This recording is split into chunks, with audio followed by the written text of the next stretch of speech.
여러분 안녕하세요. PHP 프로그래밍 활용 강좌 시간입니다. 강의를 맡은 강사 윤영혜이고요. 자, 이번 시간에는 두 번째 시간 관계형 데이터베이스에 대해서 살펴보도록 하겠습니다. 자, 이번 시간에 배울 목차입니다. 첫 번째, 관계형 데이터 모델, 관계형 데이터베이스 이전에 관계형 데이터 모델이라는 개념을 이용해서 우리가 관계형 데이터베이스를 이해해보는 시간을 가지도록 하겠고요. 두 번째, 우리가 관계형 데이터베이스 안에서 그 구조가, 관계형 데이터베이스 구조가 테이블인데 그 테이블을 아카데믹하게 릴레이션이라고 부릅니다. 릴레이션. 그래서 그 릴레이션의 특징을 알아보도록 하겠고, 자, 그 안에 또 키라는 개념이 존재합니다. 관계형 데이터베이스에서 여러 가지 키의 조건들을 알아보도록 하겠고, 자, 네 번째는 그 제약 조건이 여러 가지 있는데 무결성 제약 조건, 이렇게 네 가지 소주제를 가지고 이번 시간 내용을 진행해 보도록 하겠습니다. 자, 첫 번째 관계형 데이터 모델의 개념에 대해서 살펴보도록 할 텐데요. 관계형 데이터 모델은 제한된 모델 중에서 가장 개념이 단순한 데이터 모델이 되겠는데, IBM 연구소 1970년대죠. IBM 연구소에서 근무하던 EF 카드라고 하는 이 분이 관계형 데이터 모델을 제안을 했고요. 관계형 데이터 모델을 최초로 구현한 DBMS. 자, DBMS는 데이터베이스 매니지먼트 시스템. 그래서 한마디로 얘는 소프트웨어라고 앞에서 말씀드렸습니다. 그래서 그런 그 소프트웨어들 DBMS 중에서 IBM 연구소에서 70년대 개발한 시스템 R이라고 하는 DBMS가 있었다라는 거죠. 지금 우리가 MySQL을 배우듯이 그 시스템 R이라고 하는 프로그램이 있었다는 거죠.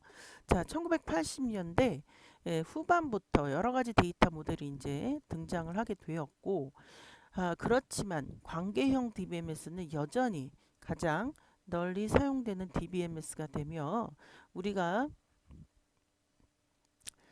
MS SQL, MySQL, 오라클, DB2, 인포믹스, 사이베이스 이렇게 나열한 이런 DBMS들이 모두 관계형 DBMS입니다. 자, 관계 데이터 모델은 동일한 구조, 즉 구조가 테이블이고 이 테이블을 관계형 데이터베이스에서는 릴레이션이라고 부르고 특히 오라클이라고 하는 프로그램 그 DBMS에서는 이 그 테이블이란 말보다는 릴레이션이라는 말을 더 많이 사용합니다.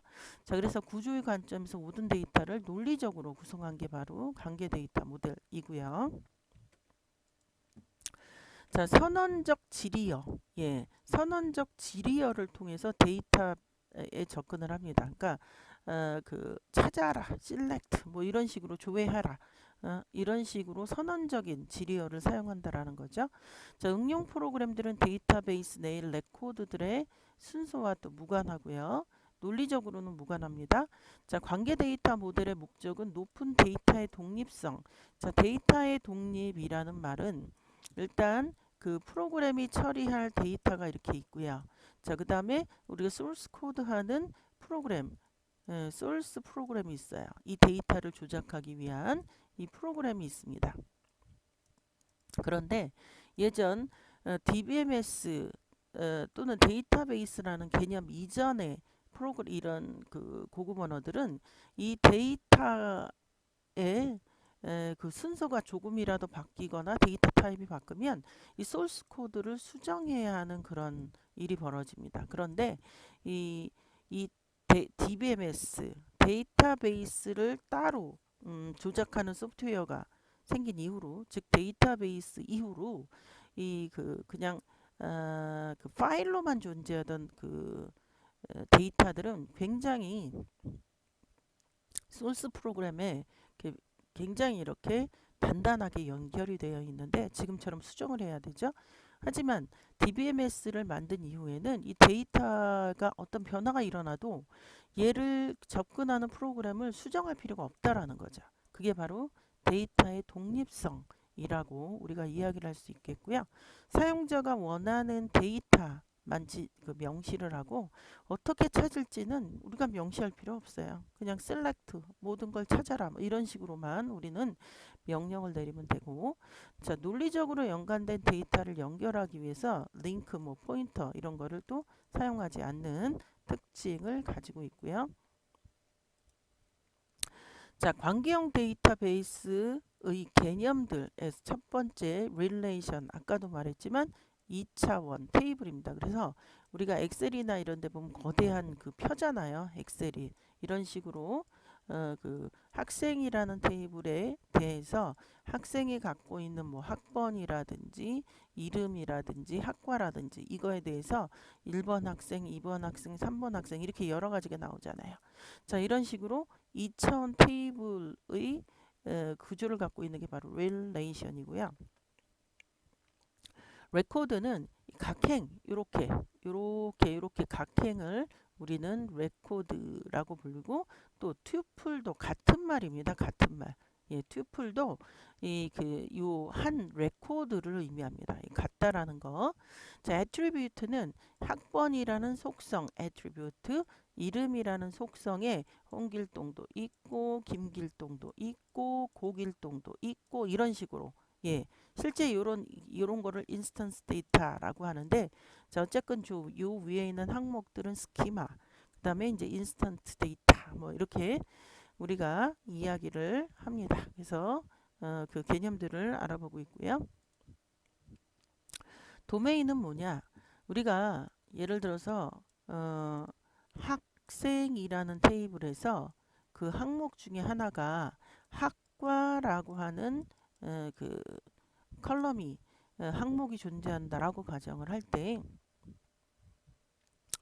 여기 보면 어떤 A라는 학교에는 과가 뭐 국문과, 영문과, 일문과 이렇게밖에 없어요. 근데 갑자기 여기 동문 이런 게 올 수 없다라는 거죠. 그래서 한 속성이 가질 수 있는 범위, 이게 바로 도메인이죠. 자, 그래서 한 attribute 속성에서 나타낼 수 있는 값, 그리고 각 그 attribute의 도메인의 값들은 원자값. 예를 들어서 국문, 영문, 일문 이래야 하는데 국문, 영문과 이런 거 없다라는 거죠. 다시 나눌 수 없게끔 원자값이어야 된다라는 것이고요. 프로그래밍 언어의 데이터 타입과 매우 유사합니다. 자, 동일한 도메인이 여러 애트리뷰트에 사용될 수 있고요. 자, 복합 애트리뷰트, 뭐 다치, 좀 어려운 말인데 이런 애트리뷰트는 허용되지 않는다. 그래서 그 도메인의 정의를 할 수 있는, 우리가 SQL을 DML, 그러니까 DDL 먼저 하죠. DML, DCL, 그 다음에 이제 TCL이라는 것도 있습니다. 자, 이렇게 나누는데 지금 요건 DDL, 예, 우리가 이후 장에서 좀 자세하게 배울 텐데, 도메인을 정의하는 DDL에 대한 예제가 되겠습니다. 그래서 EMP name이라고 하는 도메인을 정의하겠다. 예, 캐릭터 타입 10글자 뭐 이런 설명이 되겠고요. 차수와 카디널리티, 차수는 디그리, 카디널리티는 자 그냥 카디널리티라고 이렇게 썼는데, 차수는 한 릴레이션에 들어있는 애트리뷰트 수, 즉 예를 들어서 우리가 학생이라는 테이블을 만들었어요. 근데 여기 학번 있고요. 자, 그 다음에 이름 있고요. 자, 그 다음에 여기 예를 들어서 뭐 연락처 요렇게만 있어요. 그러면 애트리뷰트는 3이 되는 겁니다. 3 속성의 개수니까. 근데 하나 더해서 뭐 학과, 그럼 이제 애트리뷰트가 4가 되는 거죠. 그래서 유효한 릴레이션의 최소 차수는 최소한 한 개의 컬럼은 있어야 테이블이 된다, 릴레이션이 된다, 이런 설명이 되겠고요. 자, 카디널리티는 그 릴레이션의 튜플이겠습니다. 지금 학번이 1, 2, 3, 4, 5. 그러면 이제 튜플은 5개니까 카디널리티는 5가 되는 거고요. 예. 자, 하나 더 있어. 6, 7. 뭐 그러면 카디널리티는 7이 되는 거죠. 자, 유효한 릴레이션은 카디널리티는 0. 즉 여기 아무것도 없어도 릴레이션 테이블은 존재하게 된다. 이런 설명이고요. 릴레이션의 차수는 자주 바뀌지 않고요. 릴레이션의 카디널리티는 시간이 지남에 따라 당연히 바뀌겠죠. 예. 자, 그래서 차수와 카디널리티를 알아보았고요. 자, 이번에는 널 값, 널 밸류. 자, 예를 들어서 우리가 어떤 사원이라는 테이블이 있어요. 사원. 그러면 사원 번호가 있고요. 4번. 그다음에 그 사원의 이름이 있고요. 그다음에 이제 주소라든지 이런 연락처가 있고요. 그다음에 이제 부서, 그 사원이 소속된 부서. 근데 지금 막 그 들어온 신입사원의 경우 지금 이런 거 4번은 부여해야 이게 이제 키니까 프라이머리 키니까 테이블에 들어가니까 4번 이름 뭐 연락처 뭐 이렇게 해서 다 집어넣었어요. 근데 부서 지금 부서가 정해지지 않을 수 있거든요. 이걸 그 데이터를 입력하는 그 시간에 그러면 부서에는 거기다가 널이라고 하는 그 값을 넣습니다. 그래서 얘는 널이라고 하는 것은 알려지지 않음, 적용할 수 없음, 이런 의미고요. 좀 전에 신입사원의 부서 변화가 결정되지 않았을 경우 널 값을 넣을 수 있고요. 널 값은 숫자 도메인, 그러니까 숫자의 0이나 문자열의 공백과는 다릅니다. 그건 아니에요. 자, DBMS 때마다 널 값을 나타내기 위한 기호들은 다르게 돼 있고요. 자, 릴레이션의 스키마 굉장히 어려운 말이죠. 릴레이션의 이름, 그 다음에 릴레이션의 애트리뷰트의 집합을 스키마. 예를 들어서 릴레이션을 위한 틀이라고 되는데 아까 우리가 학생이라는 테이블을 만들 때 일단 기본적으로 학번이 있고요. 그 다음에 이름이 있고요. 그 다음에 여기다 연락처 이렇게만 할 수 있고 뭐 하나 더해서 학과 이렇게 할 수 있어요. 그때 요 그 테이블의 이름, 릴레이션의 이름과 이 속성의 그 구조, 속성이 어떤 속성을 갖고 있냐, 요거를 우리는 스키마라고 부르고요. 틀이죠, 틀. 여기에 이제 실제 1번, 2번, 3번 데이터가 들어가게 되는 거죠. 자, 표기법은 릴레이션 이름, 즉 학생, 그 다음에 가로 이렇게 하고요. 학번, 이름, 그 다음에 연락처 또는 학과 이런 식으로 표현을 한다라는 거죠. 그래서 표기법이 이렇고요. 자, 그 다음에 기본키 애트리뷰트, 즉 학번이 기본키일 때는 밑줄을 긋고요.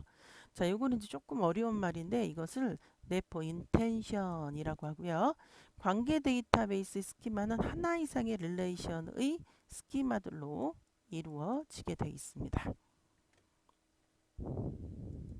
자, 이번에는 릴레이션의 인스턴스. 굉장히 어려운 말이죠.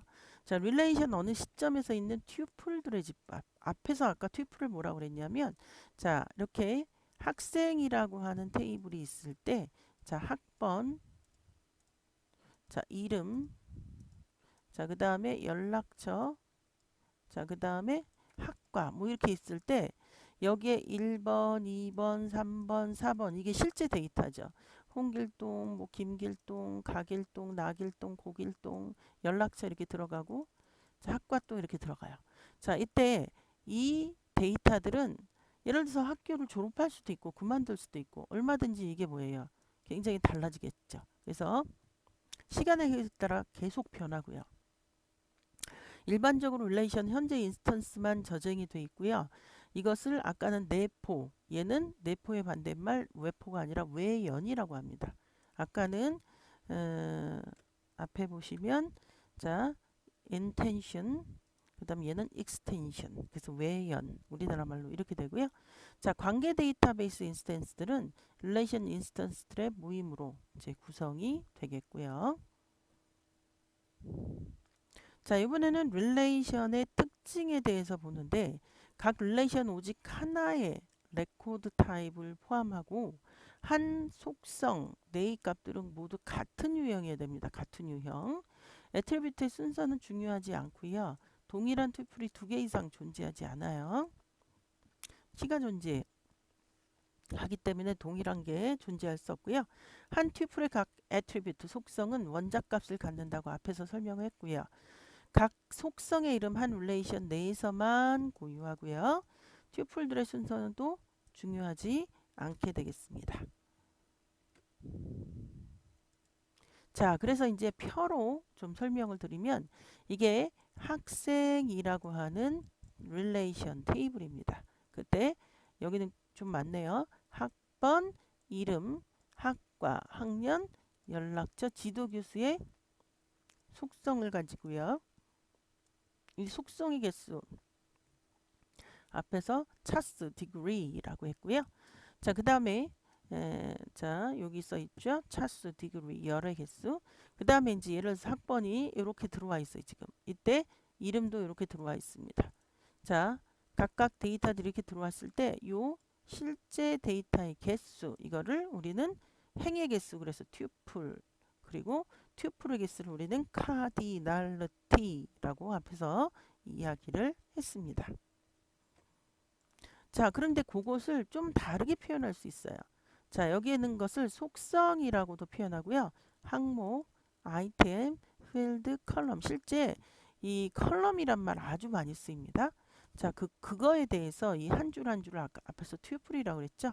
그거를 로우라고도 불립니다. 그래서 로우 그 행, 이 바로 튜플과 동일한 개념이고요. 그것도 레코드랑 동일한 개념이 되겠습니다. 자, 그래서 관계형 데이터베이스를 그림으로 좀 우리가 이해를 해보았고요. 자, 이번엔 릴레이션의 키에 대해서 설명을 하는데 이 키는 자, 슈퍼키, 자, 후보키, 기본키, 대체키, 외래키 이렇게 우리가 구분을 할 수 있겠고 각 튜플을 고유하게 식별할 수 있는 하나 이상의 애트리뷰트의 모임이 바로 키가 되겠습니다. 자, 첫 번째 슈퍼키, 슈퍼맨 할 때 그 슈퍼죠. 슈퍼키는 한 릴레이션 안에 특정 튜플을 고유하게 식별하는 하나의 애트리뷰트 또는 애트리뷰트들의 집합 그래서 가장 범위가 넓습니다. 이 안에서 우리가 프라이머리 키도 나오고 그죠? 예, 그렇게 되는 겁니다. 자, 그래서 튜플들을 고유하게 식별하는데 꼭 필요하지 않는 애트리뷰트들을 또 포함을 시킬 수가 있습니다. 이름 같은 경우 우리가 동명이인이 있기 때문에 고유하게 식별하지 못할 수 있는 그런 속성이 되겠죠. 자, 그 다음에 이제 후보키. 각 튜플들을 고유하게 식별한 최소한의 애트리뷰트들 모임인데 우리가 그 슈퍼키는 구분할 수 있는 것과 없는 것, 그러니까 키가 될 수 있는 애들은 슈퍼키인데요. 자, 모든 릴레이션에 최소한 한 개 이상의 후보키가 있는데, 자, 물론 이렇게 복합키처럼 후보키도 만들어질 수 있습니다. 우리가 그 유니크하게 구분할 수 있는 키들의 집합, 이게 슈퍼키인데요. 자, 그 안에 우리가 프라이머리 키가 있고요. 자, 이제 대체키라는 게 나오는데, 그러니까 주키죠. 프라이머리 키는 주키, 그 다음에 이제 대체키. 자, 요런 것들, 대체키. 자, 우리가 이제 주키를 선정하기 위해서 후보키. 예, 후보들을 이렇게 모읍니다. 얘네들은 주키가 될 수 있는 애들이죠. 그때 어떤, 예를 들어서 주민등록번호 또는 카드번호 또는 그 주민등록번호, 학번 또는 사번 전부 다 유니크하게 구분할 수 있는 것들이 합쳐져 있는데 그 중에 우리가 학교 같은 경우 학번을 주키로 했어요. 그럼 남은 주민키 같은 경우 이거는 대체키가 되는 겁니다. 대체. 그래서 후보 키들 중에서 키를 하나 설정해서 나머지는 뭐가 된다? 대체할 수 있는 키이기 때문에 대체키가 된다 이런 설명이고요. 자, 기본 키는 그런 후보 키가 2개 이상 있으면 그 중에서 하나를 기본 키로 선정할 수 있어요. 그죠? 그래서 우리가 이런 신용카드 번호나 이거 아주 유니크하죠. 구분되죠? 주민등록번호 완벽하게 유니크하죠. 그 중에서 하나를 뭘로? 예, 기본 키로 선정하고 나머지는 이제 대체 키가 되는데요. 자, 대체 키에 대한 설명입니다. 기본 키가 아닌 후보 키. 그래서 후보 키는 주키가 될 수 있는 성격들, 주민번호나 그 다음에 이제 학번이나 이런 키들이 있죠. 그 중에서 학번을 주키로 하고 하면 나머지는 뭐가 된다? 예, 대체키. 그러니까 된다 이런 설명이 되겠습니다. 자, 외래키. 지금까지 키들은 전부 테이블 하나에서 설명하는 그런 개념들이라면 이 외래 키는 테이블 두 개에서 설명하는 그런 키가 되겠습니다. 자, 어떤 릴레이션의 기본 키를 참조하는 애트리뷰트. 자, 지금 관계 데이터베이스 릴레이션들 간의 관계를 나타내는 게 사용되고, 자, 참조되는 릴레이션의 기본 키. 자, 동일한 도메인을 가져야 된다.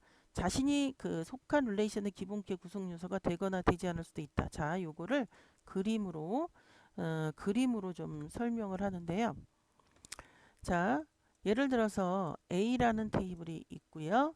자, B라는 테이블이 있습니다. B라는 테이블. 그때 A라는 테이블은 주키가 이미 있어요. 주키가 이미 있어요. 근데 A라는 테이블의 다른 어떤 컬럼, 항목 중에 하나가 이 B라는 테이블에선 여기는 주키가 되는 거. 그래서 이런 키를, 요런 속성을 뭐라고 한다? 외래키.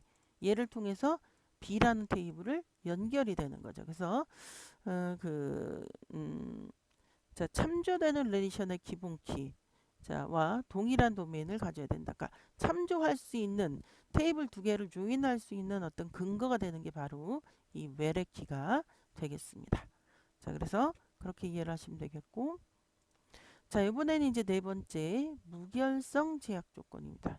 자, 데이터 무결성입니다. 데이터 인티그리티라는 단어도 알아 놓으셔야 되겠고요. 자, 데이터베이스의 정확성 또는 유효성을 우리는 무결성이라고 이야기할 수 있고요.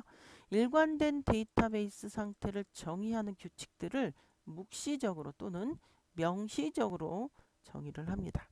자, 무결성 제약 조건은 데이터베이스 상태가 만족시켜야 하는 조건으로서 데이터베이스가 갱실될 때 DBMS가 자동적으로 일관성 조건을 검사하고 응용 프로그램들을 일관성 조건을 검사할 필요가 없는데, 자, 이 데이터 무결성, 데이터 무결성 계속 그 중에, 자, 여기에 보면 데이터 무결성이라는 것은 결점이 없다. 이제 이렇게 생각을 하시면 되고요.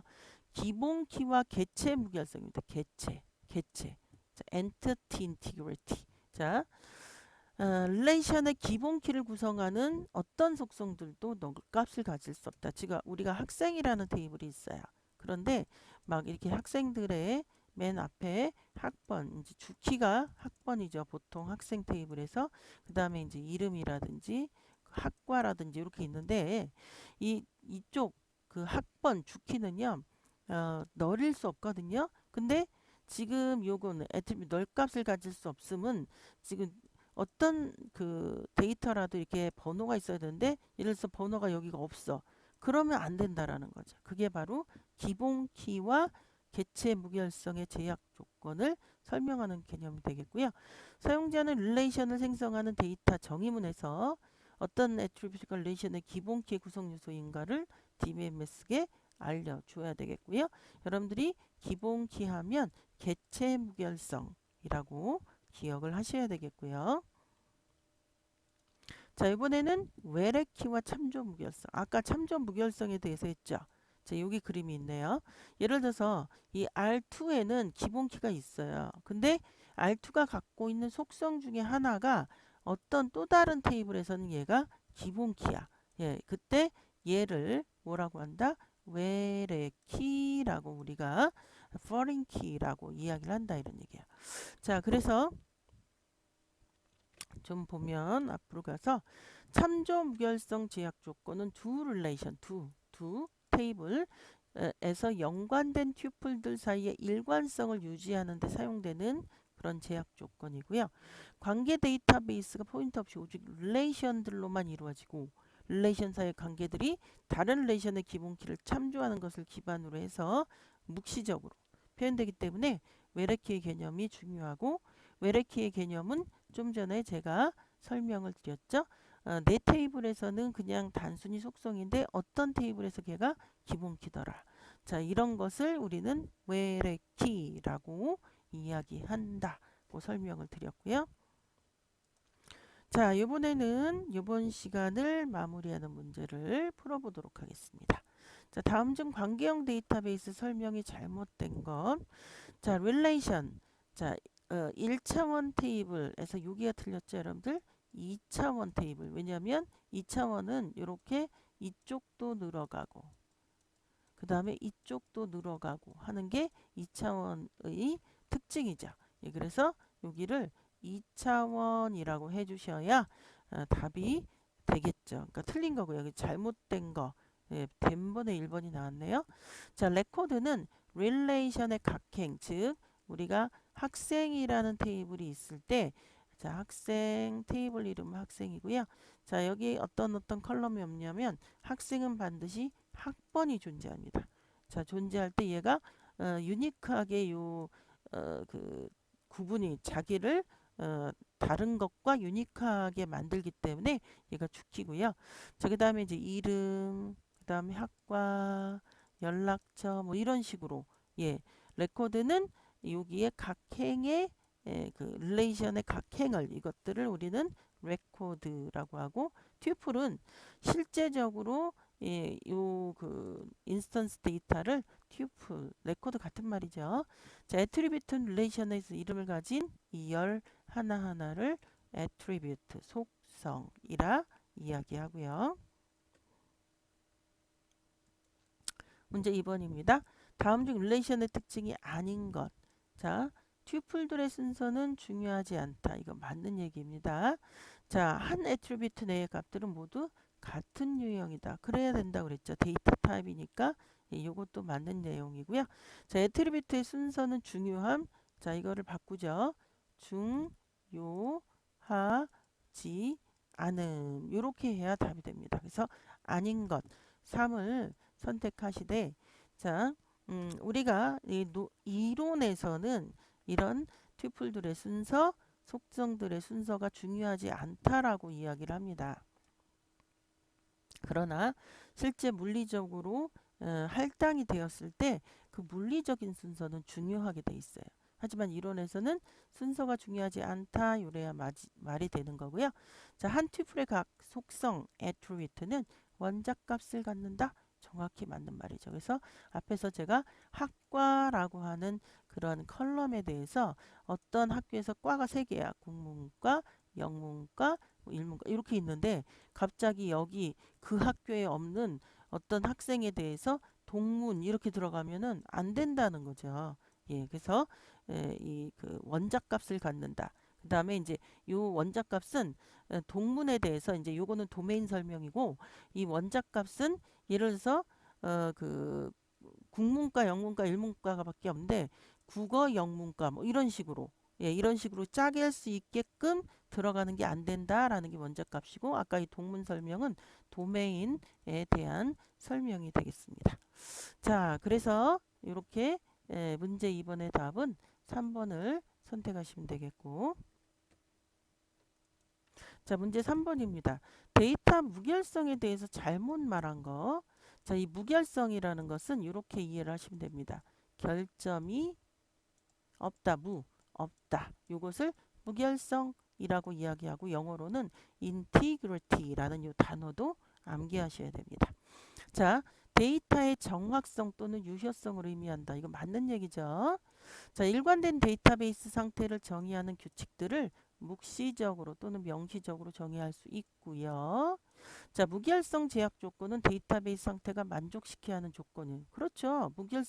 결점이 많으면 그런 데이터는 이제 우리가 가베지라고 하죠. 쓰레기.